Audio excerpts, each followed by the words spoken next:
সবাইকে স্বাগতম নতুন আরো একটি ভিডিও। ক্যাম্পাসে গিয়ে আজকে সারাদিনে কি কি করলাম তাই থাকছে আজকের ভিডিওতে। বলেন তাহলে কথা না বাড়িয়ে ভিডিও শুরু করা যাক।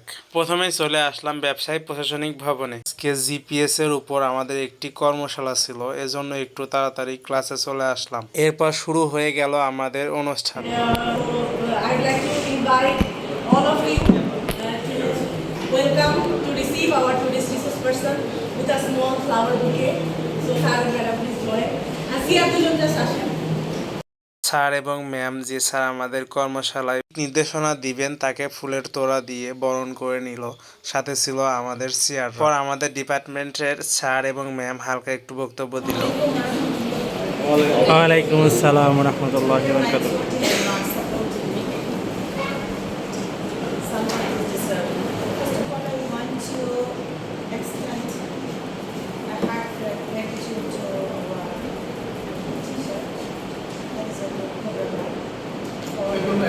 So far, very good morning.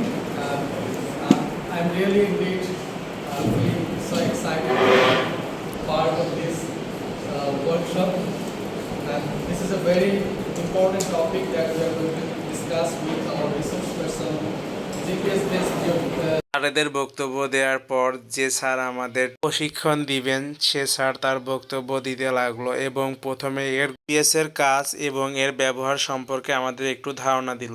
চেষ্টা করব। এরপর আমরা জানার চেষ্টা করব যে আমরা এই জিপিএস এবং জিওস্পেশাল টেকনোলজি কিভাবে আপনাদের ট্যুরিজমের ক্ষেত্রে এটা ব্যবহার করা হয় গ্লোবালি, এরকম কিছু স্টাডি আমরা দেখব।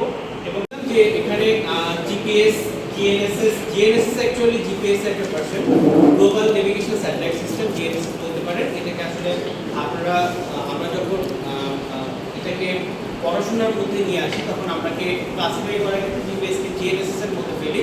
জিএনএস এখানে যাব। তো এই জায়গার একটা ইন্টারেস্টিং বিষয় হচ্ছে এখানে অনেকগুলো পার্ক আছে এবং অনেকগুলো ডেস্টিনেশন সাইট আছে এবং সেখানে যারা ভিজিটররা আছে তারা খুব ফ্রিলি ভিজিট করতে পারে, ফ্রিলি ট্র্যাকিং করতে পারে এই জায়গাগুলোতে, এবং জায়গাগুলো অসম্ভব সুন্দর, সিনিক বিউটিগুলো খুবই সুন্দর।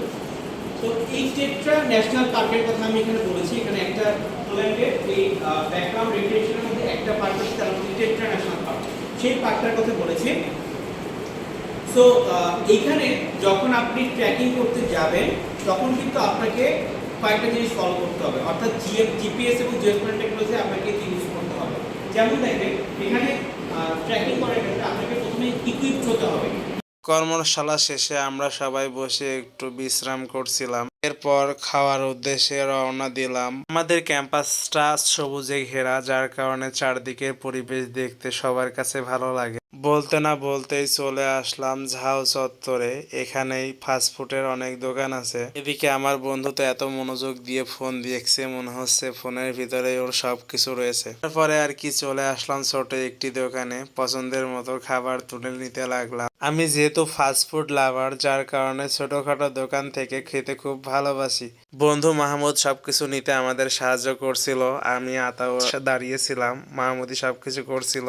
খাওয়া দাওয়া শেষ করে চলে আসলাম ক্যাম্পাসে আমার সব থেকে পছন্দের জায়গা কেন্দ্রীয় মসজিদে। এখানে আসলে কেন যেন মনের মধ্যে আলাদা একটি শান্তি অনুভব করি। চারিপাশ থেকে আমাদের কেন্দ্রীয় মসজিদের ভিউটা দেখতে অনেক সুন্দর। কেন্দ্রীয় মসজিদ ভালোভাবে দেখেছে এবং ঘুরেছে, কিন্তু কেন্দ্রীয় মসজিদের প্রেমে পড়েনি এমন কাউকে হয়তোবা ইসলামী বিশ্ববিদ্যালয়ে খুঁজেই পাওয়া যাবে না। মসজিদ থেকে পুনরায় চলে আসলাম আমাদের ডিপার্টমেন্টে। আমাদের ডিপার্টমেন্ট থেকে চারদিকের পরিবেশটা দেখতে অনেক সুন্দর লাগে। ডিপার্টমেন্টে বিকালে ছোট একটা অনুষ্ঠান থাকার কারণে ভাইরা ক্যামেরা প্লাস লাইটিং নিয়ে আসছিল। আমার সব বন্ধুরা এগুলো নিয়ে ভাবছিল আর দেখছিল। আমি বসে বসে কোনো কাম কাজ না থাকায় বন্ধুদের একটু ভিডিও করছিলাম। বোধহয় আমি এই কাজটা করতে খুব ভালোই বাসি। আমার বন্ধু মুনাইম তো অনেক খুশি, মনে হচ্ছে বন্ধু মুনাইমের আজকের জন্য ঈদ। এটা হলো আমাদের ছোট্ট ক্লাসরুম। আমরা যেহেতু ট্যুরিজমে পড়ি, যার কারণে ক্লাসরুম দেখে তো বুঝতে হবে যে এটা ট্যুরিজমের। যদিও আমাদের ডিপার্টমেন্টের দেওয়ালগুলো দেখলেই যে কেউ বুঝতে পারবে যে এটা ট্যুরিজম ডিপার্টমেন্ট। ওভারঅল আজকের বিকালের সেশনটা খুব মজাদার ছিল। সবাইকে ধন্যবাদ ভিডিওটি সম্পূর্ণ দেখার জন্য।